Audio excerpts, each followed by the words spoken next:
In this Excel spreadsheet, I've got a list of Amazon orders, and I'm going to analyze them to see how many meet a specific criteria.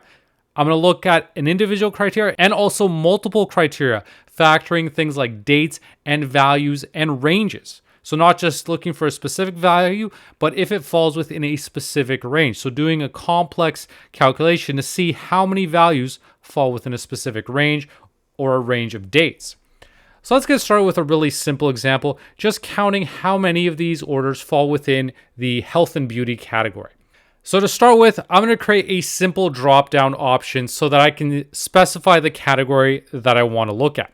I'm going to click on any cell in my spreadsheet where I want to put that drop-down, and on the data tab, click data validation, select list, and now I'm going to select all of the values under the expense category. And Excel's automatically going to filter out the duplicate values for me.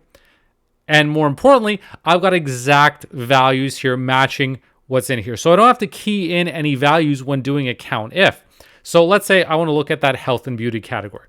I'm going to use the COUNTIF function to now say, look at this specific range, and then check to see if the value meets this criteria of health and beauty. So notice here it says table 1 expense category, and that's because I've converted this into a table. That just makes it a whole lot easier when doing this kind of calculation because I select the entire field and everything in there. I don't have to worry about selecting the entire column or specifying a specific range.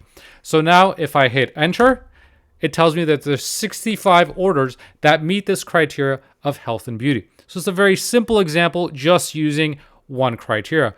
But let's make it a bit more complex. And let's say we also want to look at orders that have a shipment status of delivered. So here we've got different statuses. Let's say I just want to look at the health and beauty options that show a delivered status. So again, I can create another drop down here. So data validation, select list, and go over to my shipment status in column T here. Hit enter. And now, just like that, I've created another drop-down option. So now if I want to look at delivered, I'll do a COUNTIFs function. So this is a new function, a relatively new function in Excel that allows you to easily manage multiple criteria. So first, I can specify my original criteria range where I looked at the expense category and my criteria was the health and beauty value here. And then if I hit comma again, now I can go to criteria range 2. And so this can go on for indefinitely because I can keep on adding to my criteria. For the criteria range 2, I'm going to specify my shipment status over here, comma, to select my criteria here as being delivered. Now, I can continue on if I wanted to with more criteria. I can just hit comma and it'll go on to criteria 3. But once I'm done, I can just close that out. And now it's going to count the criteria for health and beauty and delivered. So it'll be less than 65 because not all these orders were delivered. So it tells me 37 of those 65 orders were actually delivered. Now let's add a third criteria, this time for the month-year combination. So again, I can create a drop-down option for this again. So data validation, and select a list for my dates. Because it's really important to make sure that you're selecting exact values, because once you're selecting values manually or entering them in, then it's easy to make a mistake in your data entry, and that can mess up your formula, even though you've set it up correctly. So what I'm going to do is copy this formula here so I don't have to start from scratch here. And now I'm just going to add a comma here at the end, extending onto my formula here and selecting the month and year field.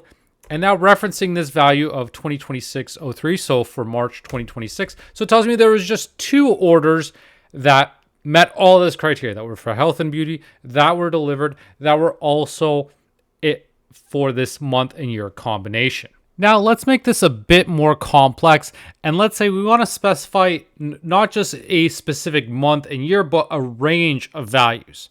So what I'm going to do is now also specify a starting and ending range. So I'm going to have a start and an end.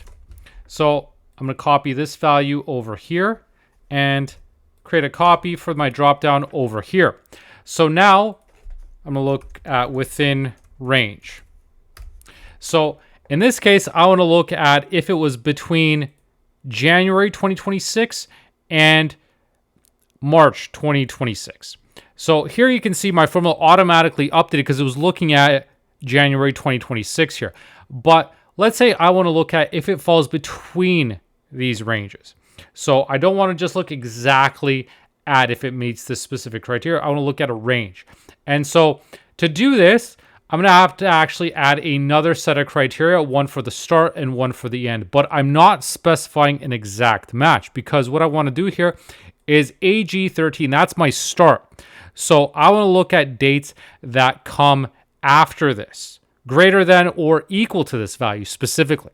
So to do that, what I'm going to do here at the beginning of my criteria argument, I'm going to put in quotation marks the greater than and equal after, close quotes, and link that to the ampersand, with the ampersand, so it connects to AG13, which is my starting value. And so what I still need to do is add the range that factors in the values before March of 2026.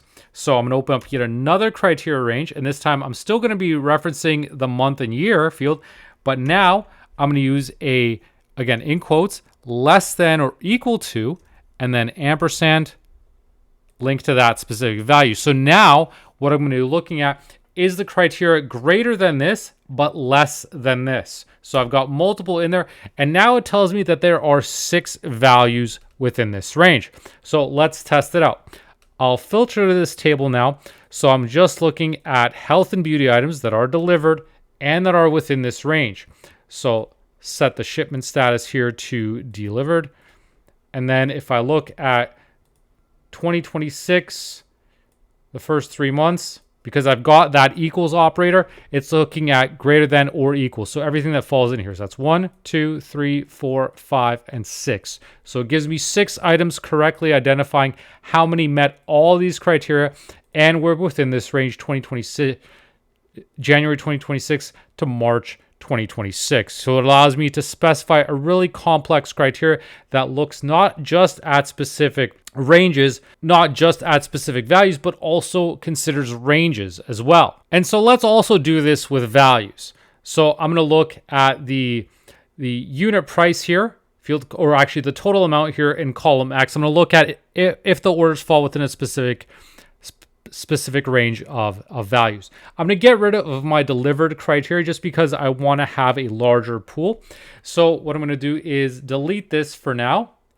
And then for my within range, I'm going to get rid of the shipment status criteria. So it's really easy just to modify this on the fly here.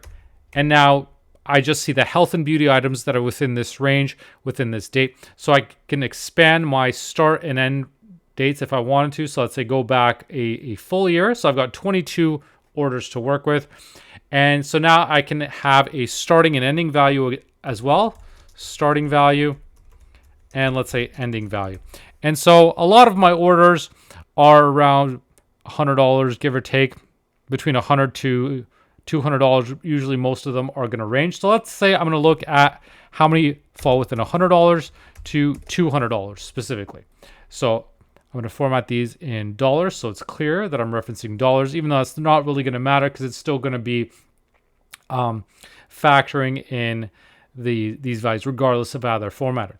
So now I'm going to build off of this criteria here and expand onto it. And just like I did previously, I'm going to use the greater than, less than operators once again, this time for price. So I'm going to look at this total amount field here for criteria range 4, hit comma, and select open quotes, greater than or equal to, close quotes, use the ampersand, and I'm going to start with my starting value of 100, and then add yet another criteria here, and I'm referencing the exact same field, and this time less than or equal to, ampersand, this value of 200. So if it's correct, I should have a list of all the values or a count of all the values that meet all this criteria that are in health and beauty between the range of March 2025 to March 2026, and that are within the values of $100 to $200, including those amounts. So it tells me that there are 9 that met this criteria. So let's test it out. Let's go back to my table here. And I'm going to filter these options. So health and beauty within the past year that are within $100 to $200.